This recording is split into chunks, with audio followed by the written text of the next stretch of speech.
نحمده ونصلي على رسوله الكريم اما بعد. عزیز قرآن کرام، السلام علیکم ورحمۃ اللہ وبرکاتہ. میں محمد خباب علم صوت کے نئے درس کے ساتھ حاضر خدمت ہوں. آج کا درس طول النفس یعنی لمبی سانس کے بارے میں ہے.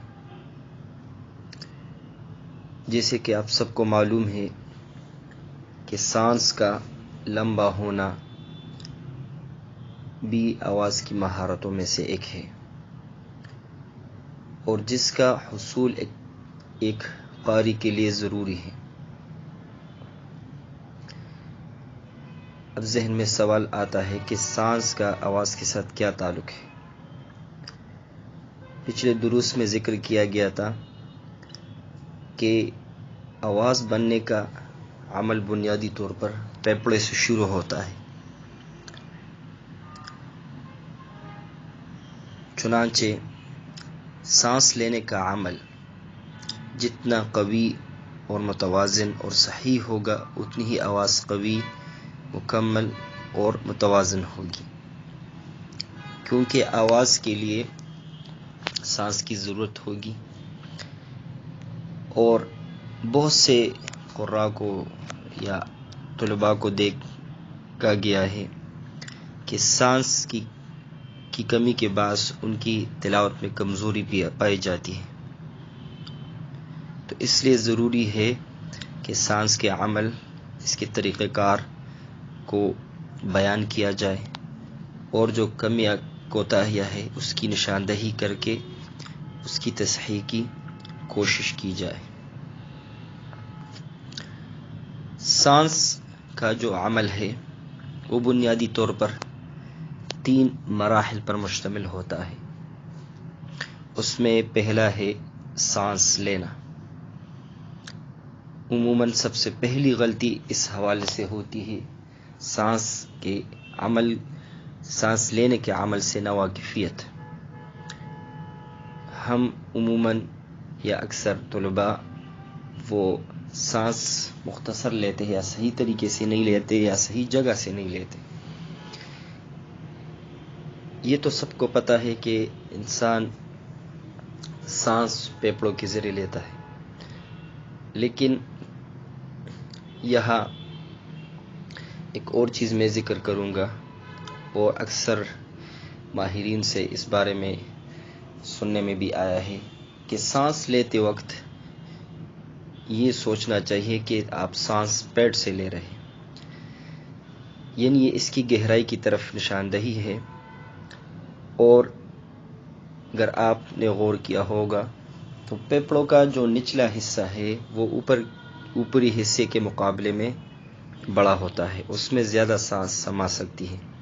اگر ہم نارمل انداز میں سانس لیں گے تو بہت تھوڑی سانس جو ہے وہ ہمارے پھیپھڑوں میں آئیں گی، اور جو بعد میں ہم صرف کرتے وقت اس کی بہت تھوڑی مقدار آئے گی، جس سے سانس کم پڑ جاتی ہے اور آواز میں کمزوری آ جاتی ہے. تو اس لیے گہرا سانس لینے کی کوشش کرنی چاہیے. اس کے بعد ہے سانس کو روکنا. یہ بھی ایک اہم مرحلہ ہے. عموماً پہلے مرحلے کو ٹھیک کرنے کے بعد دوسرے مرحلے میں غلطی ہوتی ہے کہ سانس تو لے لیے جاتے ہیں لیکن اس کو کنٹرول نہیں کیا جاتا، اس کو روکا نہیں جاتا، اور پہلی ہی آیت پڑھنے میں وہ جو ہے سانس واپس چلی جاتی ہے. تو دوسرا اہم مرحلہ ہے کہ سانس کو لینے کے بعد اس کو سینے میں یا پھیپھڑوں میں رکھنا. تیسرا مرحلہ ہے سانس کو صرف کرنا آواز کے ساتھ. یہاں بھی عموماً یہی غلطی ہوتی ہے کہ آیت پڑھتے وقت، تلاوت کرتے وقت، حروف کی ادائیگی کے وقت سانس کا جتنا حصہ ہم نے اپنے پھیپھڑوں میں جمع کیا ہوتا ہے وہ بہت جلدی نکل جاتا ہے، اور پھر تلاوت کے دوران سانس کی کمی اور آواز کی کمی کی شکایت ہوتی ہے. تو یہ 3 مراحل ہے سانس کے حوالے سے، اور ان 3 مراحل کی تصحیح کے لیے مشق کا تذکرہ کیا جاتا ہے، اور انشاءاللہ اس مشق کے ذریعے سے یہ کمزوریاں انشاءاللہ ٹھیک ہوگی۔ اس میں پہلا جو مشق ہے وہ 3 مراحل پر مشتمل ہے۔ پہلا مرحلہ ناک کے ذریعے کم از کم 3 سے 4 سیکنڈ کے برابر سانس زور سے کھینچیں، یعنی سانس لیتے وقت اندازہ لگا لیں 3 یا 4 سیکنڈ جتنا آپ سانس لے سکتے ہیں گہرا وہ سانس لے لیں۔ سانس کھینچتے ہوئے جیسے پہلے بتایا گیا کہ پیٹ کے اعضاء بھی سکڑنے چاہیے تاکہ ہوا کی زیادہ مقدار جسم میں داخل ہو سکے۔ دوسرا مرحلہ، اب اس سانس کو کم از کم 8 سے 10 سیکنڈ تک اس کو روک کے رکھیں، یا جتنی دیر آپ آسانی سے روک سکتے ہیں اس کو روک کے رکھیں۔ اب تیسرے مرحلے میں اب اس سانس کو تدریجاً منہ کے ذریعے تقریباً 8 سے 10 سیکنڈ کے وقفے میں اس کو خارج کریں۔ 4 سیکنڈ لیا تھا اور 8 سے 10 سیکنڈ میں اس کو خارج کریں۔ کوشش کریں کہ بالکل آرام سے اور تدریجاً اس کو منہ کے ذریعے سے خارج کریں۔ یہ عمل کم از کم 15 سے 20 منٹ تک ہونا چاہیے۔ اس کے بعد اگلی جو مشق ہے وہ بھی تقریباً اس طرح ہے، لیکن معمولی سے اضافے کے ساتھ۔ اس میں بھی پہلے مرحلے میں ناک کے ذریعے سے سانس کھینچے جتنا آپ کھینچ سکتے ہیں، اس کے بعد اس طرح سانس کو روک کے رکھے دوسرے مرحلے میں۔ اب تیسرے مرحلے میں سانس کے ساتھ تدریجاً آواز کو بھی خارج کریں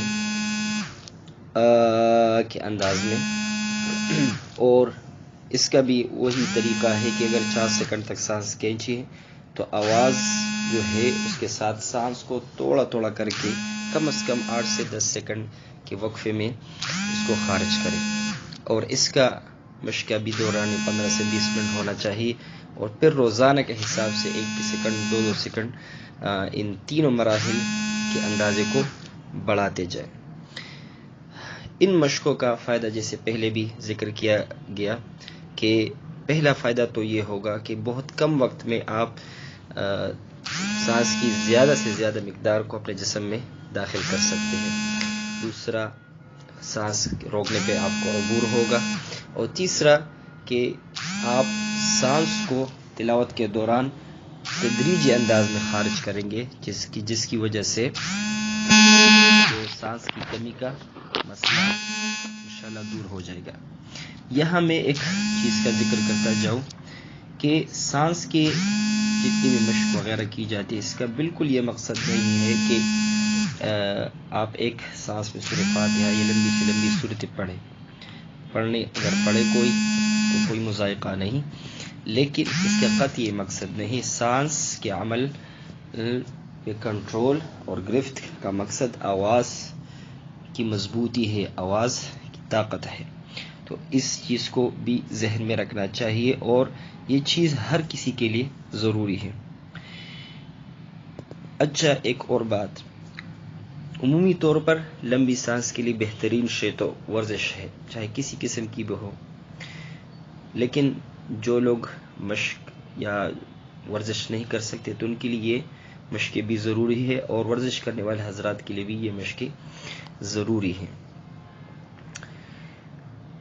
جیسے پہلے ذکر کیا گیا کہ آواز کی قوت کا دار و مدار سانس پہ ہے، اور سانس کے عمل سے واقفیت ضروری ہے۔ اس کے علاوہ کچھ اور چیزیں بھی ہیں جس کا خیال رکھنا ضروری ہے۔ اس میں پہلے یہ ہے کہ ہمیشہ ناک سے ہی سانس لینا چاہیے، کیونکہ سانس کا عمل ناک کے ذریعے بہترین ہے، کیونکہ اس سے جو ہوا منہ کے اندر یا جو ہے جسم کے اندر داخل ہوتی ہے وہ گرم ہو جاتی ہے، اور ناک کے اندر جو چپکنے والا مادہ میوکس ہے اور اس کے علاوہ جو بال ہے، تو جس ہوا ہم لیتے ہیں اس میں اگر کوئی جراثیم ہو تو وہ صاف کرنے میں اس کے لیے مددگار ہوتی ہے۔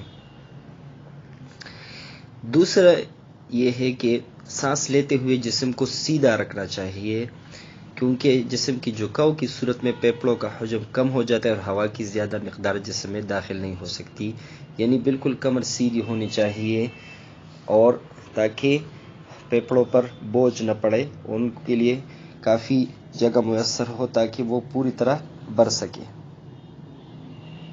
مسلسل مشق سے پھیپھڑوں کے حجم میں اضافہ بھی ہو سکتا ہے، اور اس کے علاوہ ورزش جیسے کہ تیراکی اور دوڑ وغیرہ اس کے لیے فائدہ مند ہو سکتی ہے۔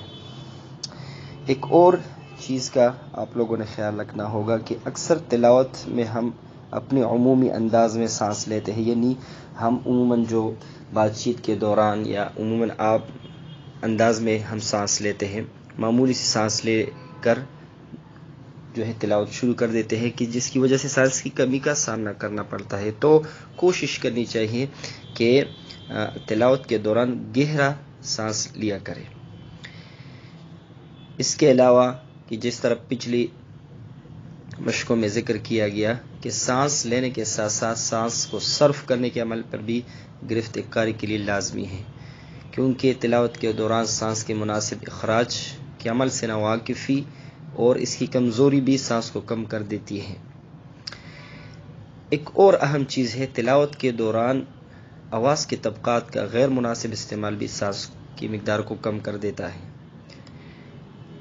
کہ بہت زیادہ اگر آپ اونچا پڑھ رہے ہیں کہ جس کی وجہ سے آپ کی طاقت جو سانس کی ہے وہ صرف ہو رہی ہے، تو اس سے بھی، یا اپنے انداز سے بہت زیادہ نیچے پڑھ رہے ہیں، تو اس کا بھی خیال رکھنا چاہیے کہ بہت زیادہ اونچا اپنے حد سے نہ پڑے، جس میں سانس صرف ہو کے تو آگے آپ کی جو مقدار ہے تلاوت کی اس میں کمی واقع ہو سکتی ہے۔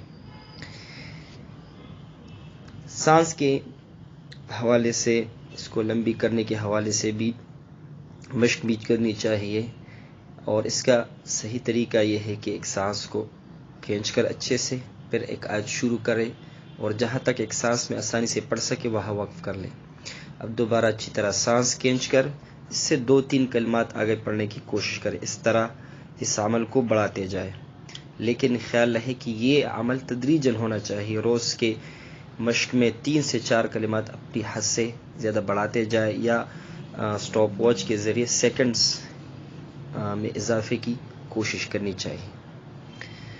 ایک اور اہم بات کہ اگر ممکن ہو تو اچھی طرح نیند کر لینے کے بعد ہی تلاوت اور مشق کی جائے، کیونکہ اچھی نیند بھی سانس کی مقدار میں اضافے کے لیے مفید ہے، اور جیسے پہلے ذکر کیا گیا کہ ورزش کا خصوصی اہتمام ہونا چاہیے، واک ہو، دوڑ ہو، یہ چیزیں بھی بہت زیادہ فائدہ مند ہو سکتی ہیں۔ اور آخری چیز کہ اچھی سانس اور اچھی آواز کا دار و مدار نظام تنفس اور اس کے اعضاء کی صحت پر ہے، جن کا پچھلے دروس میں ذکر کیا گیا تھا، اس لیے ان کی صحت کا خیال رکھنا چاہیے۔ زکام اور نزلہ، ان چیزوں سے بھی آواز پر اور سانس کی کمی پر فرق پڑتا ہے، تو آواز کی صحت کا بھی خیال رکھنا چاہیے۔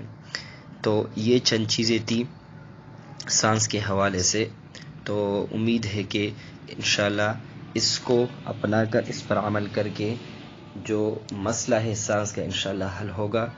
لیکن ایک اور بھی میں بات بتاتا چلوں کہ یہ ساری چیزیں تدریجاً ہوتی ہے، بعض حضرات 1-2 دن یا 3 دن مشق کر کے جب کوئی فائدہ محسوس نہیں ہوتا تو اس چیز کو چھوڑ دیتے ہیں، تو تسلسل ہر چیز میں لازم ہے، بے شک توڑا ہو لیکن روزانہ ہو، تو انشاءاللہ ہفتہ 2 ہفتے کے بعد آپ کو انشاءاللہ اس میں بہتری نظر آئے گی۔ اب تک کے لیے اتنا ہی، انشاءاللہ مزید دروس کے لیے پھر حاضر ہوں گے۔ السلام علیکم ورحمۃ اللہ وبرکاتہ۔